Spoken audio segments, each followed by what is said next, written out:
sometimes a good 10x as well. You can download the app from the platforms. Our product is live. You can check out, book an evening experience or two on your own, and just go out. And by the way, you can use the code GES, and we have tie-ups with few places in Hyderabad right now, and probably have a good time. Thank you. Let's get the party started. Thank you, Shivarti. We now have 5 minutes of questions from the judges. Thank you for that very clear explanation. It sounds like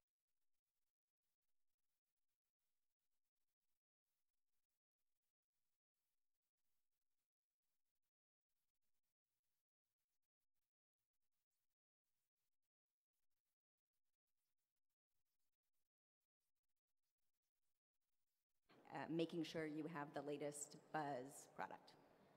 So as I mentioned in the beginning of the pitch, we're using automation techniques and other intelligence on the back end. That's how a very, very small team of ours is able to cover, we have tie-ups to begin with a lot of venues. And over and above that, we're able to use technology in our favor to bring content up. And we're covering pan-India, although we are majorly marketing in the Delhi NCR region right now. Well, first off, thank you for going first. Question for you. You mentioned AI in your write-up, yes, but I haven't heard you talk about how you're leveraging AI. There was an amazing panel before lunch. Could you talk a little bit about that and how it's personalized for me as a tourist? So AI, we're using the automation intelligence technique to basically, that's on the back end where we are running the algos to probably, understand the user behavior and use it for recommendation to the user based on their searches and their bookings, as in how it goes.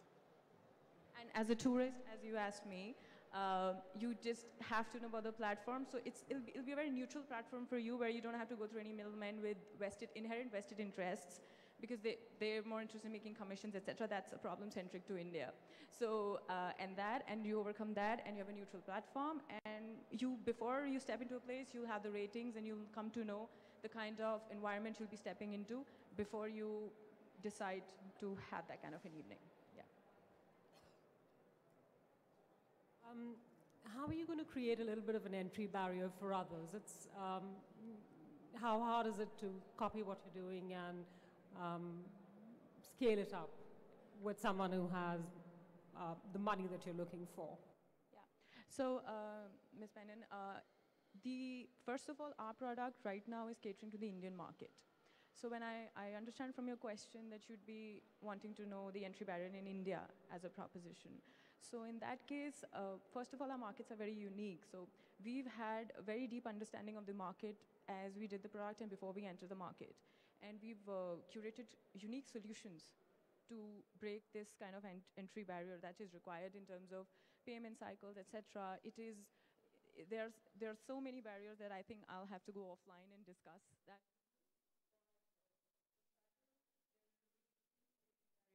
The kind of attitude and the kind of adoption of technology that is there on the demand side per se, and over and above that, the technology, how it's leveraged and how the product is put onto the venues also to understand as such.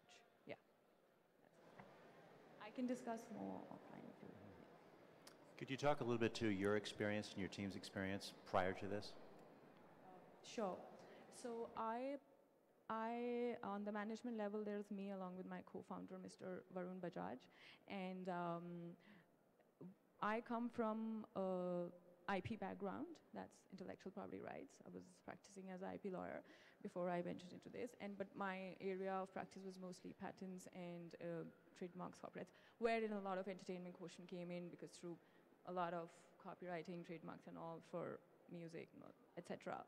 And my co-founder handles the product and all the details that go with it. Yeah. Thank you very much. Let's give a hand for Shivarti. Thank you. Next up, I welcome Maria Burns-Ortiz from the United States. Hi, I'm Maria Burns-Ortiz, co-founder and CEO of 7 Generation Games. How many of you here have children or even just know children? And how many of you want the best possible future for those kids? And how many agree current educational approaches could be improved to help meet that goal? That's what we do at 7 Generation Games. In the United States alone, there are 40 million children in schools today who stand to finish their education unable to meet math proficiency standards. That's not even good at math. It's just the basic foundational skills for everything from the rapidly growing number of jobs in STEM to financial literacy. When it comes to multiplication, division, fractions, basic statistics, we are literally and figuratively failing our children. And this isn't just a US problem. In fact, in Latin America, 70% of students do not meet the minimum benchmark for math proficiency. That's why we created 7 Generation Games. We combine educational research, artificial intelligence, and game design into video games that teach math in culturally relevant contexts in English and Spanish. With $1.7 million in funding to date, almost exclusively from non-dilutive small business grants, we've built out a proprietary platform on top of which we've developed a growing line of games optimized to meet technological needs from urban centers to rural and network-limited communities. With 40 years combined experience in education and 8 years technical expertise, our team of 10 has developed in-house and deployed our games at schools from within some of the largest US urban school districts to some of our country's most remote communities. We're seeing success in the US market, we're generating revenue, and we have traction, having doubled the number of schools using our games in the last 3 months alone. Most importantly, our games work. In a multi-year, multi-state efficacy study, kids who played our games improved 300% over the control group in just 10 weeks. Rolling out a bilingual line of games, we're now expanding internationally into Latin America, a market underserved by the ed tech industry, where the current annual growth rate for educational games is 47%. We have the infrastructure necessary to make this happen. Our games are accessible across the digital divide, can easily be culturally customized on the front end in terms of storyline, language, and artwork, and we have a business model that enables us to be profitable given income and adjustment and inflation across geographies. But to make this happen, we're seeking $750,000. This would enable us to increase our reach in the United States while making a parallel push across the Americas and accelerate our development timeline. We're also seeking connections within the educational sector as well as across the Latin America region. We're projecting 5% market penetration within 5 years, which would have us reaching 10 million students and $30 million annual revenue. At 7 Generation Games, we're making better educational games because better math scores lead to better educational outcomes, which open doors to better futures. Thank you. Thank you, Maria. We have 4 minutes for judges' questions. So I'd like to understand a bit better, is this a game that's distributed only to classrooms, or is it available for off-classroom teaching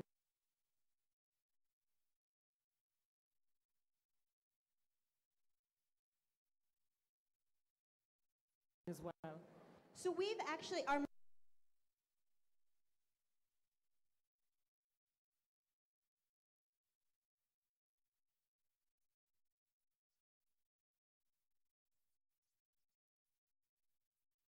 main revenue focus and model is classrooms because we think we're going to reach most number of children there, and as well as it's an annual subscription model. Although we have, because it's a much quicker sale, offered the game directly to individual consumers as well, and we think the two fit into each other because parents will go to schools and say, hey, my kid's using this game, and kids will come home and tell their parents are using it, and so they're purchasing it as well. So especially because in the US in particular, the educational market is such a long sales cycle, we're offering both, although ultimately the bulk of our revenue we see coming from this annual subscription model. Thank you, Maria. That was very inspiring. My question for you is if you could tell us a bit about the background of your team in terms of developing the content for what you're doing, and how you're dealing with government, especially now that you're expanding into Latin America. Do you deal with departments of education and so on? Yeah, exactly. So we have a 3-person founding team. I lead the creative. My background is I come from a writing background. I wrote a New York Times bestseller. I taught digital media, multimedia storytelling. So I run the creative team, and then myself and another co-founder also run the business development. Our president was an educator. She taught math at every level from middle school through graduate courses in education. She also does the back end because she's a statistician. And then our CTO comes from the defense industry in the United States, where he developed simulation software, and so he builds out our 3D virtual worlds. And then regarding, sorry, what was the second? Government, Oh, like yes. how you partner And then with regarding government, well, it's actually, we are very excited about the international market because the United States, our educational system selling is very fragmented, and so there's no uniform approach. What we like about a lot of foreign markets and we find very promising is it's a national level sale. So we have engaged with, for example, Trinidad. We were in some early conversations there. We're exploring some other markets, but we're really excited about that because it is a one sale and then it's a national curriculum where they push it out as opposed to the United States market. Could you address the comprehensiveness of your library and why a smaller player can compete with some of the entities that are offering a very comprehensive look at textbooks and various suites? And I guess I'm trying to understand the math versus reading versus writing and the different types of content you have. And then secondly, because you're aiming at school districts, what kind of what's your feedback mechanism, and is there a drop-off in 1 year to the next and various things with the school districts and the sales themselves? So content-wise, we've built out our line of games. We do not view ourselves as a core product. We will never replace textbooks. We view ourselves as a supplementary product. And so we cover about 30 to 40% of standards. And by standards, we're not talking specific, but things like multiplication standards. You need division, basic skills. So we cover that as a complementary product, and we never see ourselves replacing everything else. As far as kind of building it out from there, that's our main focus. We have time for one more question. Okay. So you mentioned the U.S. market. It's fragmented, budgets are tight. Talk about your distribution model. How is it you're going to reach these school systems in a cost-effective manner? Well, one of the really exciting things about us, we've set our price point, it's about $1 per student at the district level, so we are not looking to be a huge purchase, and that's why we've had a lot of success recently, because it's not a $50,000 buy, well, depending on the size of your schools, but we've been going after the smaller markets, so they're able to purchase it, and it's not one of those things where we have to replace something else. I always say, you don't have one app on your smartphone, you don't have one book on your shelf, you can't, it's not limited to just one single math game, and that's where I think we really stand as we've set ourselves at a price point where we are accessible, and a school can make that purchase, even in many cases in the United States, without having to go to the district level because we're within their discretionary budget. Thank you very much. I'd like to now welcome to the stage Nureza Shamsul Bahrain with Mad Cat Zugoland from Malaysia. All right, hi. Good afternoon, everyone. My name is Aiza. I'm from Mad Cat World. So what we do is that we work with zoos, especially in Southeast Asia, because you find that in Southeast Asia, the zoos are decent, but they lack the funding to build it into a first-rate zoo. Right? So what happens is that you tend to find that when you come and visit the zoo again, you see that nothing much has changed. Because they break even by doing ticket sales, they do corporate and government sponsorships. So what Zugoland does is that it provides a platform for zoos to, if they cannot fix the zoo physically, they can actually enhance the experience of the visitors. So it allows the zoos to have interactive map, and then you have the geo-fencing data, and then you could it's something like Pokemon at the zoo, right? So you collect the animals, and then you get information about the animals. You can even name the animals because the animals belong to you in this virtual zoo called Zugoland. So this is your land, right? So what we hope to do also is that when this happens, you collect the animals, you can adopt the animals so that it can raise funds for the zoo. So the zoo can target maybe top 20 animals to be adopted, and the money goes back to them. So then at the same time, the app will help you plan your routes. So what you tend to find is that sometimes you have small children and you have physical disabilities, or you have a limited time, or you just want to see specific animals. So Zugoland will help you plan that route for you so that you can make sure that you see everything. So in a typical zoo, you have about 300 animals. You only see maybe the top 30, right? So we want people to come back and visit. Okay, so for the zoos themselves, they will get this collective behavioral data analysis so that you can tell who are the people who go to the zoos, what do they do, what do they like, and then how long do they spend on average at the zoo. Okay, so our business model, we charge a very minimal setup fee because we've already set up for zoos in Southeast Asia, right? So then we have the data already, so we have this knowledge base already in there. So these are typical animals at a Southeast Asia zoo, and then we just change the residency information. Okay, so our attraction, we are going to set up at the National Zoo next year in January. This is in Malaysia. So we have 2 zoos coming up in the pipeline. We have a petting zoo that wants to come aboard, and then we have a mini theme park that heard about us and want us to change the animals to sights, right? So our mission is to inspire children so that they understand more about the conservation efforts by the zoo. So if you know this, then you can make the world a better place, at least. So our call to action is that we would like to partner with people who are interested to help us bring this Zugaland to Southeast Asian zoos. So if you're from Southeast Asia, please come and talk to me. I would love to work with you to do that. And at the same time, we would like to raise 200,000 to help us enhance, improve, and make it more robust, this product. So what makes us unique is the crowdfunding ability on the platform. So you can decide which animal you want to raise funds for, and then do that specific crowdfunding, and doing it at a very minimal level. So you're charging like 99 cents or $1, right? And then you can also have that knowledge base. Thank you, Nereza. 4 minutes of judges Q&A. Can you talk about your experience and your team's experience? Sure. We are mobile application developers, so we live in Malaysia. I've been doing this for the last 17 years. I used to work for Nokia, and then I worked for, we used to build apps for the Nokia phone. Okay, so now we have built about 100 plus apps, and this is our latest product. Thank you. Could you talk a little bit more to the commercial side? I didn't quite understand what the revenue stream would be. Okay, so there'll be a few revenue streams. So one would be the minimal setup fee. So when we go to a zoo, we map your zoo, we figure out what are the point of interest in that zoo, and then we also look at the residency information. So we take photos of your animals and stuff like that. So that would be a minimal setup fee. And then once we set up at the zoo, we have 3 other models. So one would be we offer a subscription model. So this is how we do crowdfunding. So you can subscribe to an animal. We send you periodic updates, and that helps the zoo raise funds. And it also helps repeat visitors back to the zoo, because hopefully if you see, oh, my animal is sick today, then come back to the zoo. And then we also have the transaction fee, where we do ticket sales through the app, we do merchandising, and we do animal feeding. You talked about the importance of data, and you have a lot of data that is presumably from children or from families and things. Could you talk a little bit about the privacy and security controls that you're building into the product? Okay, so right now the app basically sits on your phone, so it's more you and the app. So this Zugaland belongs to you. It's a virtual zoo that sits on your phone, but it maps the actual zoo that you're going. So whatever data you enter belongs inside the app. So the only thing that goes out is just your behavior. Where do you stop? What did you actually like? And things like that. So we're collecting that. So in Malaysia, we have a very strict data policy. So everybody signs this PDPA, something like that. We have time for one more question.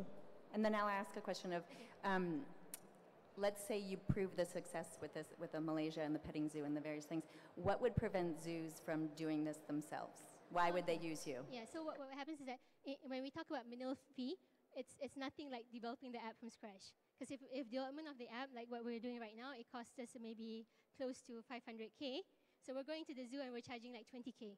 For example. So we want to make the barrier as low as possible for them to adopt us. So it'll be things like Zugaland at Zoo Negara, Zugaland at an Indian zoo, for example.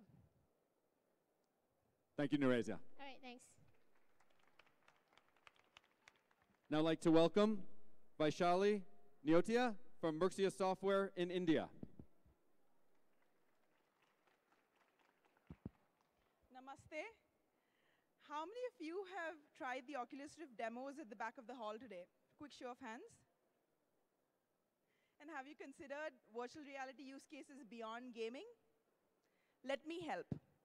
90% of companies have reported seeing an improvement in their worker performance when they're using augmented reality for maintenance. 48% of design companies have said that they've reduced the need to use physical prototypes when using virtual reality, and 9% stopped using them completely. GE says that 34% of their employees have been more efficient when they've used augmented reality for maintenance. So what is stopping all of us here from going back and using extended reality technologies to solve our business processes? When I say extended reality, I'm including augmented, mixed, and virtual. Now, this could probably be explained by a survey that PwC did. In a sample survey of engineering companies, they found that 83% of companies wanted to use XR to improve their business processes, but they either didn't know how to, or they did not want to spend time and money and effort in getting that done.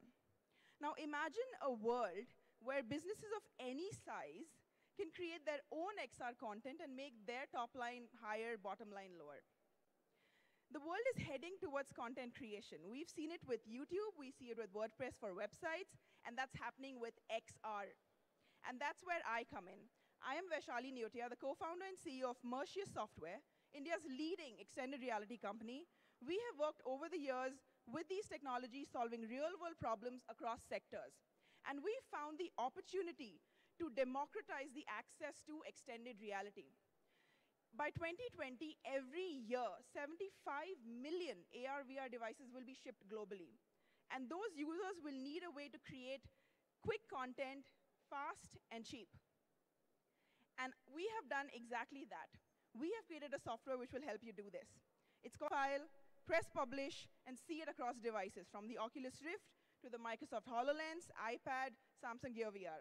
And we're already doing paid pilots with people across sectors, from defense to aerospace to engineering, and we want to hit healthcare next, where doctors would be able to view your CT scans and diagnose better and faster using RED. And in terms of where we are looking at with a subscription model, we're doing $300 for professional users per year as an annual license fee, and $3,000 for enterprises. And we hope to get at least 3,000 customers by the end of next year on the professional user side, and another 24 on the enterprise side. And if any of you here want to understand how to use RED to improve your business efficiency, you can come and talk to me. I'm at the summit. If you believe in our vision to make RED the de facto standard for XR creation, please connect. I'll tell you where to put your time, money, and experience. Thank you. Thank you, Vaishali. Judges? Thanks, Vaishali. I was just wondering if you could take us through one case which you thought was the most interesting for you for the use of RED. So we're actually working, one of the paid pilots is with the Indian Army, where they're using RED to create training modules for their employees, where they use RED to create a complete training scenario around the complex machines that they use. Now, we know that nobody uses manuals, right? When you get a manual, nobody wants to go through it. It's very difficult, takes time. If that entire manual could be visually displayed for me, and if I'm able to see everything labeled, the entire machine labeled, if I have to perform a particular operation, all of that is shown to me visually. There's like a Siri kind of guiding me through the whole thing. That makes things so much more efficient. And if you can do that without having to depend on an external developer, if you can do it in-house using something like RED, that's where the Army is seeing value, and they're using it for that. Thank you. Can I build upon that? And could you discuss a little bit of your customer acquisition costs and why, in particular, you prioritize the particular segments that you mentioned, the defense and the aerospace, before going to medical? So to be very honest, the scope of RED is sector agnostic. It's essentially a tool where we're saying you do whatever you want, you do it with your own content. Your 3D content could be a machine, it could be a CT scan, whatever. The reason we've started with defense, aerospace, and engineering is because these are the industries we've seen who have the money, who have already the need, and they have 3D data already available. So it made sense for us to approach them first. And sorry, what was the first part of your question? The customer, it sounds like demonstrating the use capability would take a lot of effort on behalf of your team. Right. So these initial pilots are only enterprise customers, and we're looking at doing individual sales, so getting about 2 per month. That's our aim. But where we are actually seeing the money and the volume is on the professional user side. That's going to be marketing heavy. And for that, we're looking at about 20 cents per customer acquisition. We're looking at about 1.5 million eyeballs next year. And a number of 3,000 paid users at the end of it. So freemium model for the first month, and then 3,000 paid users for the year, which would give us about $900,000 in the top line next year. That's what we're aiming for. Yeah. That's really impressive. Can you just clarify a bit? You have a B2B model that you just spoke about, and you were mentioning in your presentation you have a B2C model as well, right? Could you elaborate on that a bit? Sure. So B2B, like I mentioned, is specific use cases. So companies who want to create training, for example, or they have different teams across the globe, and they want people to coordinate between offices. So you can create a virtual space for people to do design reviews together. Okay. So that's a very enterprise use case. For the consumer angle, currently we are looking at professional users. So there will be people who are professionals. So for example, a doctor or a freelance designer or an architect. So going forward, it might become an open use case where consumers who have the hardware, be it an iPad or be it a Samsung Gear VR, I have the hardware to consume this, and I have 3D data to be able to generate an XR. So for example, I have my kid and I want to teach them the solar system. And so instead of giving it on a book or even a video, I put the child inside the solar system, and all I do as a mother is download a solar system model, 3D model, put it into the software and put the kid in it, right? So that's probably a later vision, but for now it's enterprise and professional users who will still have the same And use for the cases. professional users, you'll be providing training content for them on how to do that? No, so we will obviously, we will have an FAQ and a small video to show them how to use it. But we've made the interface so simple, it's all plug and play, drag and drop, that we expect the user to only have expertise in terms of, I know how to use a computer, and that's it. That's all I need, and I can understand how to use the software. Thank you, Vaishali. Thank you. Next up, I'd like to introduce Surinder Sharma with Smart Kids Inc. from the United States.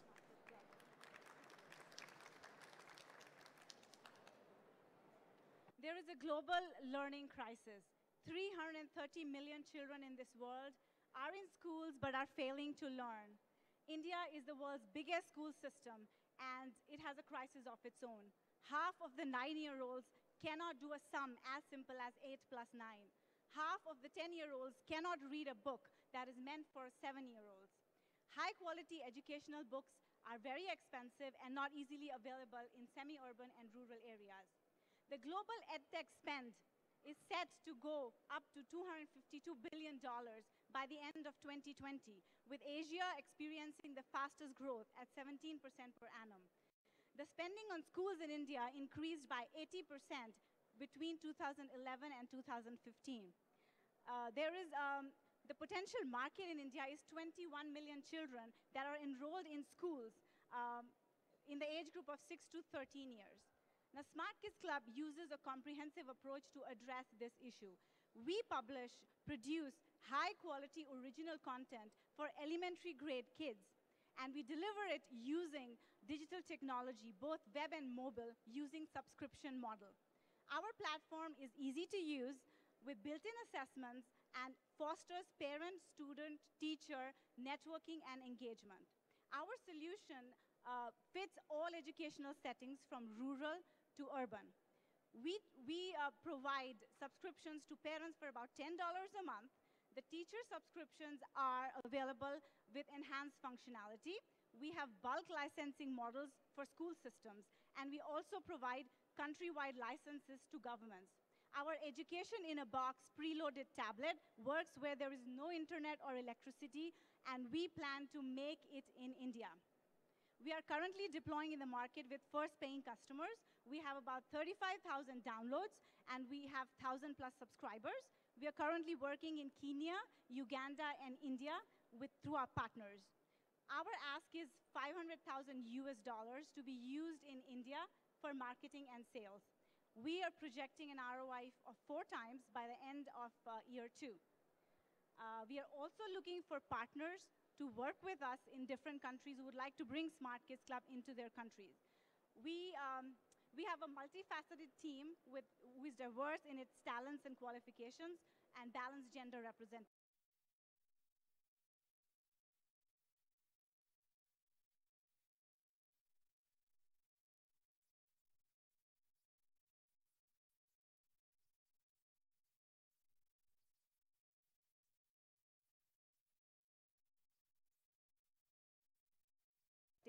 We are copyright and trademark protected with patents in progress. Finally, educated minds are a vital asset of any nation. As per Government of India, education is the single most important factor to ensure gender equality and empowerment. Smart Kids Club mission is to make education affordable and accessible to all kids around the world, and also adding value to its stakeholders. So join us in our mission, invest in us, partner with us, support us. Thank you. Thank you. Judges? Thank you. Very, very important endeavor. My question is, I've been to a number of schools here in Hyderabad. I've yet to see a mobile device, a tablet at any of the schools. So what's the access to the devices and the cost? So we have, for schools who do not have electronic tablets or devices, our solution works with a TV. So there is a TV and there is a tablet. So most of the TVs are smart TVs, and the teacher gets a tablet with enhanced functionality where she has a resources synced offline. She just smartcasts it onto the TV and she can use it in the whole classroom to be used as a teaching tool. So our resources have quizzes and activities for the teachers. The teachers can recommend books to the students. So that is a model that can be used in schools where they cannot afford tablets.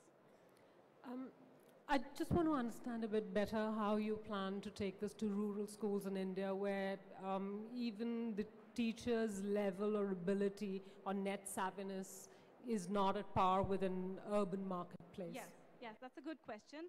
So we have around 600 resources, and we keep adding those resources, and all of our books are read aloud. So they read out to the child, and there is pronunciation and vocabulary involved. Each word is highlighted. So this is something that we've piloted in a couple of schools in Haryana, where we go, they're not even desks and chairs. So the teacher takes it on a tablet or a smartphone, plugs it onto a speaker, and basically it is helping the teacher also learn the correct pronunciations. And it helps the teacher take the correct, right pronunciations and educational value to the kids. How we're going to plan to do it in rural schools is obviously through the help of the government or sponsorships from corporations who have customer, what do you call that? Corporate social responsibility, yeah. This is a very noble mission that you're on. I commend you for it. Speaking about CSR, is this what allowed you initially to take off the project and start with it? Was this your primary source of funding in the beginning? This is not a primary source of funding. This is the social part of the mission. So why it was started was because learning was moving from print books onto digital media. So the kids and the parents all were consuming content on the digital media. And high quality educational books, especially non-fiction, were not easily available to every child. And they were really expensive. The parents complain about having books being very expensive, we can't afford. So 85% of our content is non-fiction and educational. So we have categorized it according to grade levels and according to subject categories. So there is a category on solar system, which will have books on all the planets, right? There is a category on countries of the world, which will have books on countries around the world. So what we do is, this is not, rural is not the main focus, but it's a social part of it. We are also selling to high, international schools in and around Delhi. We have orders from those schools. So those are the customers that can actually afford to buy, and those are the ones that we are going to target with the money that we raise. We are going to have a sales and marketing team which goes and pitches or presents to each of these schools. But we also want to partner with governments to bring this tool into the rural areas, because our mission is that no child should be left behind. A child who cannot afford resources should still have access to high quality resources. So that was the reason that this was started, and it has multiple models. Because we own the content, we have copyrights to all the content as well as the technology. We can have several business models, molded to the needs of different educational settings. Thank you, Surinder.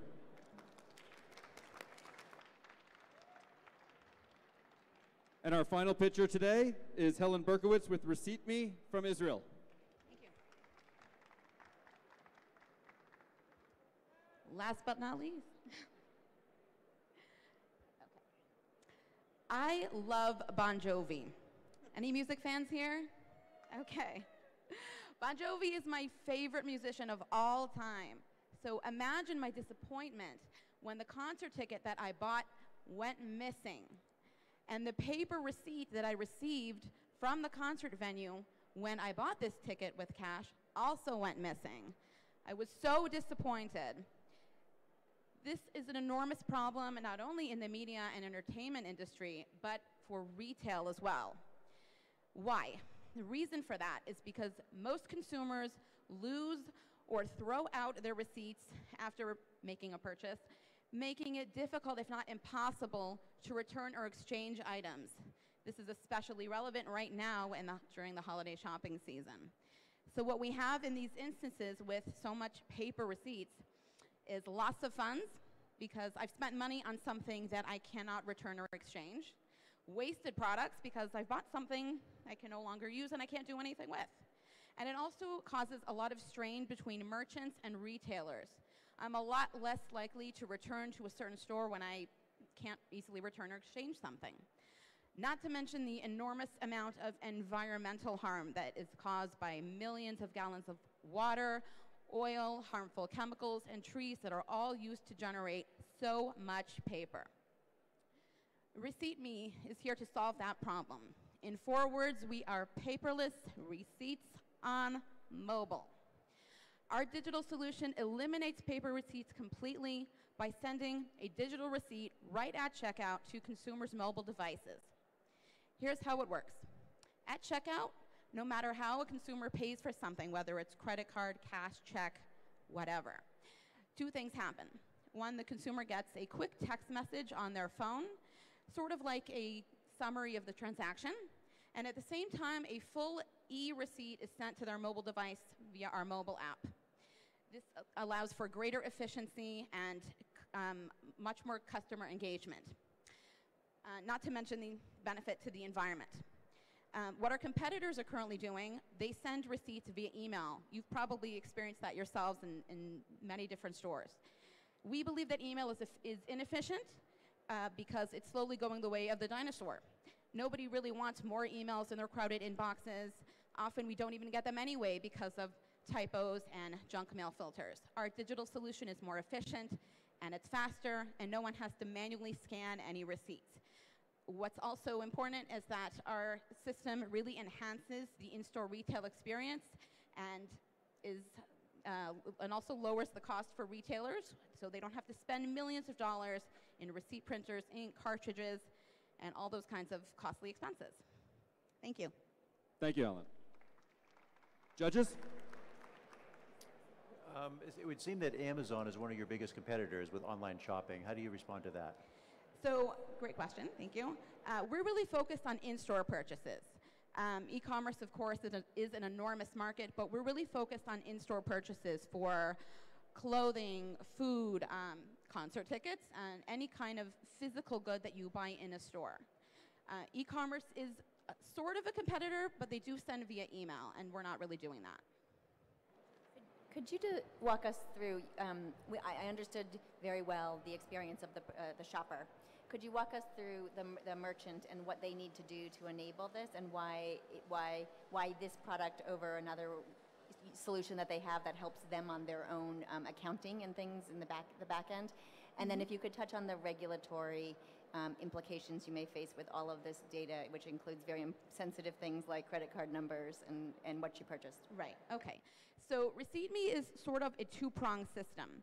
On one hand, we have a consumer-facing mobile application, like I explained, allows consumers to see our transaction information on mobile. We also have the back-end system. Our software integrates with retail point-of-sale systems. For example, we're building a pilot program with Shopify. Shopify has 500,000 customers. So our software integrates with retail point-of-sale systems. So right at checkout, a consumer can hold their mobile device in close proximity to the point-of-sale system.